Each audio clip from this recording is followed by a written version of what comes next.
Nineri, what's the latest on the ops? Not good. The small-eyed people have taken over the House of Assembly and making a mockery of everything. They say that the country is theirs. They have taken over the airports, the seaports, and they have their flags flying everywhere. Over every police station, every fire station, every building, every government buildings.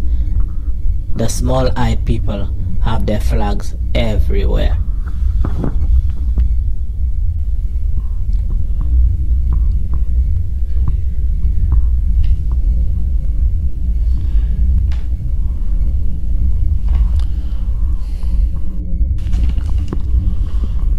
Don't worry, sir, I can see them. I will strike them in 20 minutes. Just get all our people to the secure locations. Get all our people to the secure locations. I will strike them in exactly 20 minutes. Okay, boss. We'll talk. Preview.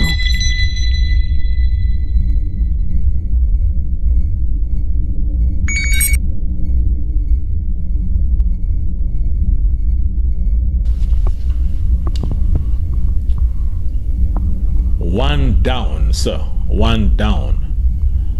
We are going to get every single one of them out within the next half hour.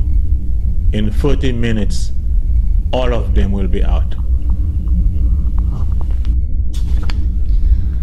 But how did we manage to lose our land to these small-eyed people?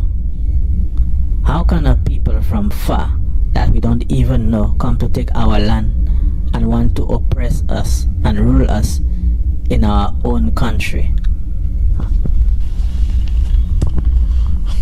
Two things. In short, politicians, governments made bad deals with the small-eyed people, blind bad deals. One, and number two, greed. So what happened is we had a situation where the governments over a period of time made some very bad and blind deals with the small-eyed people, with their governments. They would take billions of dollars in loans for capital projects like renovating airports, building airports, and other loans. So what happened eventually, the small-eyed people would design the loan agreements in such a way that it was almost impossible to honor these loan agreements and commitments. So the loan terms were designed using such draconian clauses that invariably these countries like ours were not able to honor these agreements, and this is how they lost a lot of their ports, their prime lands, and that's how it happened. It was just because of politicians signing bad and blind deals with the small-eyed people. And again, the main reason for doing those things was because of personal greed. So we had this situation that was rampant in the Caribbean and also in Africa. So the same problems that we are facing here, the Africans have the same problems also. So as a result of that, the Chinese started seizing properties. They actually brought in their armies to seize some of these assets. We, the resistant fighters, we appealed. We took these matters to the international courts. We refused to listen and take heed to the recommendations of the international courts. So when we realized that they were not leaving, we had to find a way to get a resistant group going.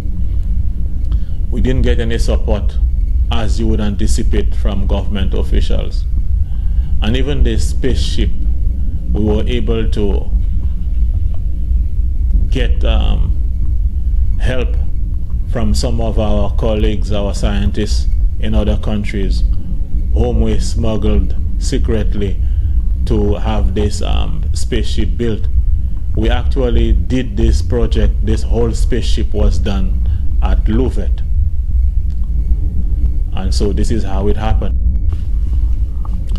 But basically the resistant group, we started that group 20 years ago, and gradually we got some help from some of our other resistant fighters from Africa and the other islands of the Caribbean. And this is how we really started. So, but essentially it was just because of greed and signing bad deals. And the thing is, the people who lived on the island, they were not really interested too much in seeing that things are done properly in the country. For the most part, what killed everything was the fact that the people were more loyal to political parties rather than seeing that the country advanced economically and made progress. The people had made gods out of these political parties. So when their political party was in power, no matter what they did wrong, they just did not want to hear. And so the people themselves contributed towards the situation that we are in right now. And so we, the resistant fighters, we got no help from them, no support from the people. We just took it on our own.